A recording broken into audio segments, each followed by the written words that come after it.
Hola, buenos, bienvenidos. If you're new here, my name is daljiimarax. I'm your new favorite solo travel channel. Yes, we already made the decision for you. All right, let's get into it. So if you're here, you got a trip coming up and you need to know, baby, like what I need to do, what I need to know ahead of time. If I'm struggling when I'm there, how do I resolve that issue? So I'm here to tell you, these are apps that every traveler needs. Whether you are on a group trip, you're solo traveling with your little puppy, traveling under any circumstances, I feel like internationally specifically, these apps are going to be a lifesaver. And especially with the world that we live in now, we getting flights getting canceled, we in a panoramic, we need to know these things. We need to have access to have help when we are in the midst of things. So let's get started with the best travel apps for travelers. Let's get into it. Okay, so we're going to start off with my two favorite apps called Get Your Guide and Airbnb Experiences. Every time I go on a vacation, I'm always booking some type of tour, whether that be a tour of the city, a food tour, a bar crawl, something where I am exploring the city that I'm at. So these are these best resources, especially if, like, say you're planning a trip to a vacation, but you really want to wait till you get there to kind of feel the vibe of what you want to do.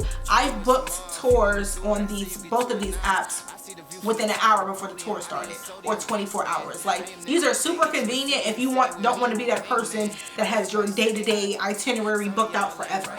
But always have some type of travel booking app on your phone for those last minute activities. If you decide one day, you know what, I don't want to do this tour, and even they have a lot of rescheduling options. So say you decide you don't want to book it, you booked it on a day and you don't want to do it that day, or something might pop up, it's easy to reschedule through these apps as well. So Get Your Guide and Airbnb Experiences, I'm booking either one of those places when I'm on a trip. Super important apps. Next, you have to have this app. I don't care, like, you don't know the currency exchange everywhere. It's going to be a currency exchange app. This is my absolute favorite one.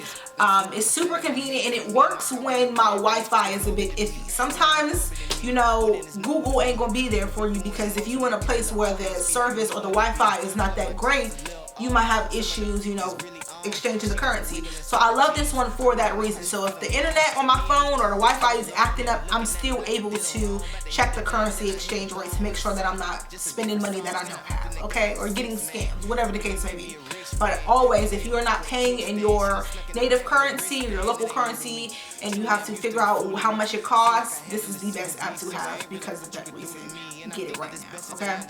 Next is going to be Google Translate. There are, like, I guess you can do little things where you're, learning languages and things ahead of time before you go to the language, but this will always help, not even just having conversations, but say you're reading something. You're reading a menu, you're reading a sign, you're reading directions to something. You could just pop those words in on Google Translate and it's super freaking convenient. So always be able to translate something or have access to be able to translate. That's the beauty about the world we live in today with all this technology. Like, you don't just gotta be SOL if you're somewhere and they don't speak your native language. So this will save you a lot of headache and not having to deal with language barriers and being embarrassed or trying to speak to other people. Just pull out Google Translate app, okay?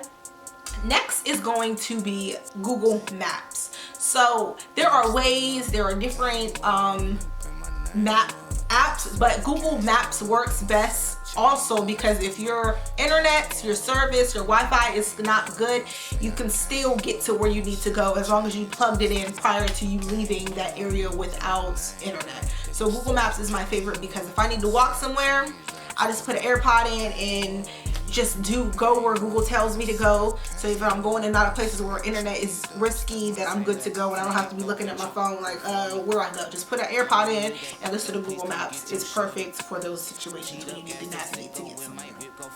Next is going to be WhatsApp. You may think, oh, I have an international plan, I need WhatsApp. I don't need WhatsApp. No, baby, because a lot of the places that I've done, that I've went and I'm booking activities, I communicate with those tour guides and even the people at my hotel or hostel via WhatsApp. So you might have an international plan, but they might not. And it's just super convenient because you can do it with Wi-Fi. If you don't have a national plan, you don't have to get one. You could just use WhatsApp whenever you have Wi-Fi. But usually when you are traveling internationally and you maybe need to call or text somebody, your hotel, an employee somewhere, they're going to have WhatsApp. WhatsApp has come to a point where pretty much everybody has it. So make sure you have WhatsApp on your phone when you're traveling internationally. And then lastly, this seems kind of obvious, but it might not be for the reason I'm about to say it. In the day and age we live in, you need to make sure that you have a hotel and the flights booking apps. So whether that means not even just like if you're flying Delta, only have the Delta bougie. So in this day and age, you need to make sure that you are able to book flights and book hotels. We have all these flight cancellations and people being stuck places for longer than they want to. What I mean by like having like flight apps, I don't just mean having, if you are flying Delta, only have the Delta app. Have an app that you can book multiple flights with, like through multiple airlines, like a Google Flights, a Skyscanner, Hopper. Because if your flight gets canceled or delayed and Delta ain't got no more flights, it's gonna be harder for you. You gotta wait for the flight attendant. Bougie!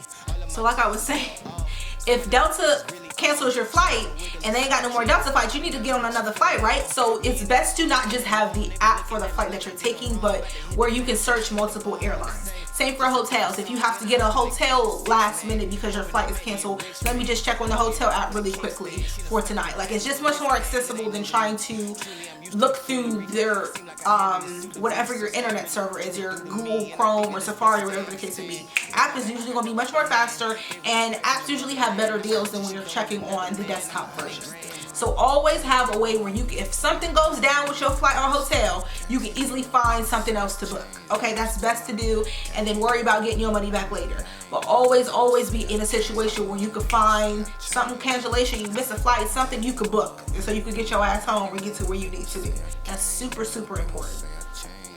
And those are my favorite apps to have. There are plenty type of travel apps, but I feel like these are ones that are more like on a necessity basis versus like, oh, this is just a cool app to have on your phone just in case this situation that's probably never gonna happen to you happens to you. Like, you're always gonna be in a situation where you need to, and for travel internationally, where you need to exchange money.